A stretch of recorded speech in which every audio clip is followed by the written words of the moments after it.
Everyone, welcome to my channel NK education. मेरे YouTube channel पर आप सभी का बहुत बहुत स्वागत है। 2024 में आपको शिक्षक भर्ती की बम्पर भर्ती की न्यूज़ मिलने वाली है, क्योंकि केवीएस, एनवीएस, ईएमआरएस और हायर एजुकेशन में भी आप सभी को शिक्षक भर्ती देखने को मिलने वाली है और इन सभी का विज्ञापन जुलाई, अगस्त और सितंबर में रिलीज़ हो जाएगा।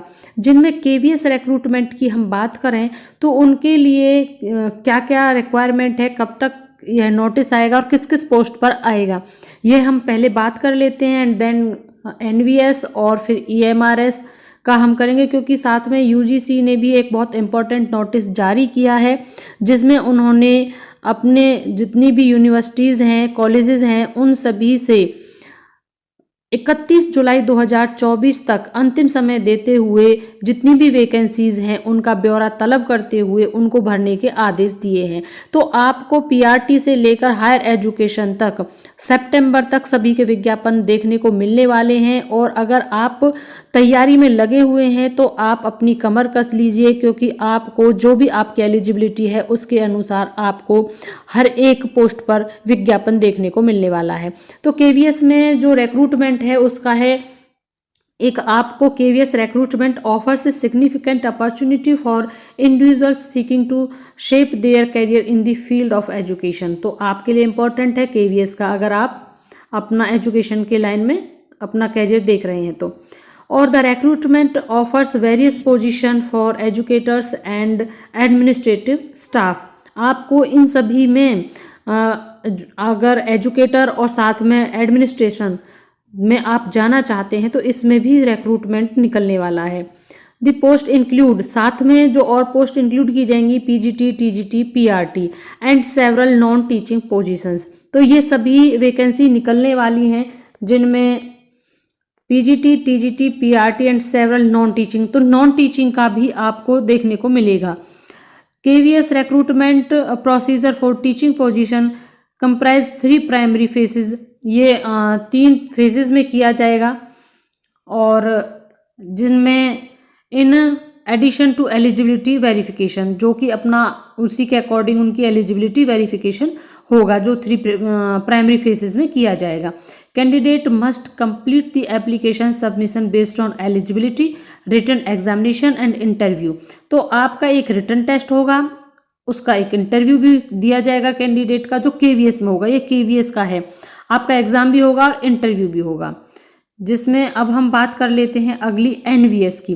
तो केवीएस में तो ये क्लियर हो गया है कि इन सभी पोस्ट पर वैकेंसी निकलने वाली है, PRT, TGT, PGT, higher education and non teaching staff even. अब बात, और जिसमें आपका जो प्रोसेस होगा उसमें एग्जाम भी होगा और इंटरव्यू भी होगा, सिलेक्शन जो क्राइटेरिया है। अब बात करते हैं हम एनवीएस की। तो एनवीएस में जो प्रोसेस है, पहले एप्लीकेशन प्रोसेस जान लेते हैं। जैसे कि एप्लीकेशन प्रोसेस में है, the application process for NVS teacher recruitment 2024 is online. तो इसका ऑनलाइन है। Candidate need to visit the official website. आप इसका ऑफिशियल वेबसाइट भी चेक करते रहें।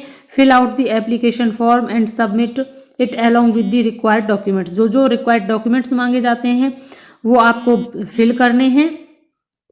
साथ में जो इसका आप ऑफिशियल वेबसाइट देखते रहें, लेकिन जैसे ऑफिशियल वेबसाइट पर ये अपना नोटिस रिलीज़ करते हैं वैसे ही आपको हमारी वीडियो भी तुरंत मिल जाएगी। तो आपको ज़्यादा इधर उधर भी नहीं चेक करना पड़ेगा। अगर आप हमारे चैनल को सब्सक्राइब करके रखते तो आपको नोटिफिकेशन के माध्यम से पता चल जाएगा कि जो एनवीएस है, केवीएस है या ईएमआरएस है, उन्होंने अपना नोटिस रिलीज़ कर दिया है। पोस्ट कौन कौन सी आपको देखने को मिलने वाली हैं इसमें, वो होंगी वेरियस पोस्ट। इन्होंने भी बोला है including PGT and TGT positions, यानी ये होंगी तो वेरियस, लेकिन मेन इन्होंने जो हाईलाइट किया है वो पीजीटी और टीजीटी को किया हुआ है। एलिजिबिलिटी में क्या है, candidate need to have the required qualification and experience to be eligible for the post.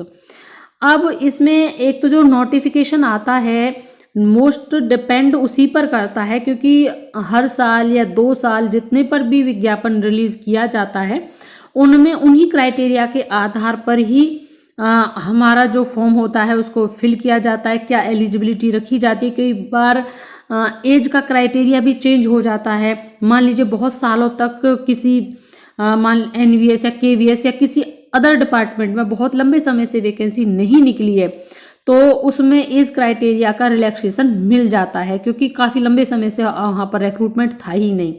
जैसे कि अभी DSSB में भी हुआ है, फीमेल को 42 तक उसमें रिलैक्सेशन दिया गया था, क्योंकि वहाँ पर बहुत लंबे समय से वैकेंसी नहीं थी। तो ये मैंने इसलिए बताया है आपको, जो एलिजिबिलिटी इन्होंने यहाँ पर बताया है वो आपका जो पोस्ट होगी उसमें जो रिक्वायर्ड क्वालिफिकेशंस होती हैं वही आपकी होगी। जैसे मान लीजिए आपको TGT का करना है, तो TGT के लिए आपका जो कंसर्न सब्जेक्ट है वो होना चाहिए, उसका आपका B.Ed होना चाहिए और उसी का आपका पेपर जो CTET है, या आप जिस स्टेट से बिलोंग करते हैं उस स्टेट का आपका TET पेपर 2 क्लियर होना चाहिए। तो ये क्राइटेरिया आपका हो गया, और ये सभी डॉक्यूमेंट्स आपके वैलिड यूनिवर्सिटी वो और जो बोर्ड है उन सब से होने चाहिए, और NCT की मान्यता होनी चाहिए। ये सब क्राइटेरिया इस प्रकार से होंगे।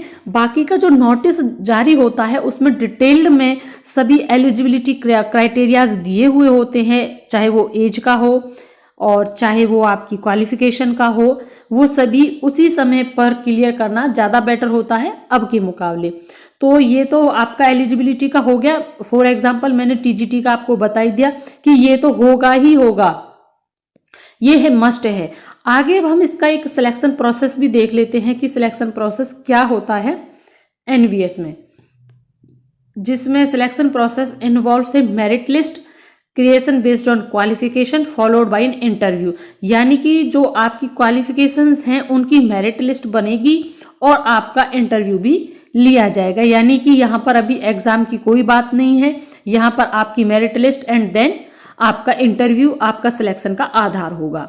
जो इंटरव्यू होगा वो कैसे होगा? Interview are conducted region wise by the respective NVS region. ये रीजन के अकॉर्डिंग वैकेंसी निकलती है, आपको पता है, और कॉन्ट्रेक्चुअल बहुत वैकेंसी इनमें देखने को मिलती है। अगर कॉन्ट्रैक्ट का भी आपको मौका मिलता है तो आपको कॉन्ट्रेक्चुअल भी जॉब ले लेना चाहिए, क्योंकि KVS NVS में कॉन्ट्रेक्चुअल पर जो टीचर्स रहते हैं और जब परमानेंट रिक्रूटमेंट यहाँ पर निकलता है तो उनको प्रायोरिटी दी जाती है, तो आपका एक प्लस पॉइंट बन जाता है और आपको उसका इनका जो भारांक होता है उसमें भी कई बार ये शामिल कर लेते हैं। तो अगर आप कॉन्ट्रेक्चुअल जॉब भी आपको मिल रही है तो आप ले सकते हैं, जो कि आगे चलकर आपको परमानेंट जॉब में लाभ देने वाली है। और रीजन के अकॉर्डिंग निकलेंगे, आप किस रीजन से बिलोंग करते हैं। इसमें डिस्ट्रिक्ट वाइज ऐसे नहीं होता है, एक रीजन होता है, एक भोपाल रीजन है तो उसके अंदर बहुत सारे डिस्ट्रिक्ट आएंगे, वो उसमें जरूरी नहीं है कि स्टेट के अकॉर्डिंग ही आए, इसलिए अपना रीजन का ध्यान रखना है। नोटिफिकेशन तो आपको अगर हमारे चैनल से जुड़े हुए हैं तो मिल ही जाएगा, और साथ में जो सिलेक्शन होगा वो है the selection of contractual teacher is based on qualification and performance in the interview. ये तो हमने अभी आपको बता दिया कि जो कॉन्ट्रेक्चुअल होता है वही है, बाकी का आप इसका जो ऑफिशियल वेबसाइट है उस पर भी देख सकते हैं। और जो रीज़न आपका पड़ता है ऑफिशियल वेबसाइट को लिखने के साथ आप अपने रीज़न का भी नाम लिख देंगे तो आपको उसमें अगर कोई लेटेस्ट अपडेट आया हुआ होगा तो आपको मिल जाएगा। और साथ ही में EMRS यहाँ पर भी एक आवासीय शिक्षक भर्ती होती है, इसमें भी रिक्रूटमेंट निकलने वाला है। तो जुलाई, अगस्त और सितंबर इन 3 महीनों में इन सभी विभाग में आपको जो वैकेंसी है उसका नोटिस बहुत जल्द ही रिलीज़ हो जाएगा, और जैसे ही रिलीज़ होगा बाकी का प्रोसेस हमने आपको बता ही दिया है, हम तुरंत आपको अपनी वीडियो के माध्यम से बताएंगे। और इसलिए आप चैनल जरूर सब्सक्राइब कर लें ताकि इनसे रिलेटेड अपडेट से आप अपडेट हो सके। Thank you and thanks for watching.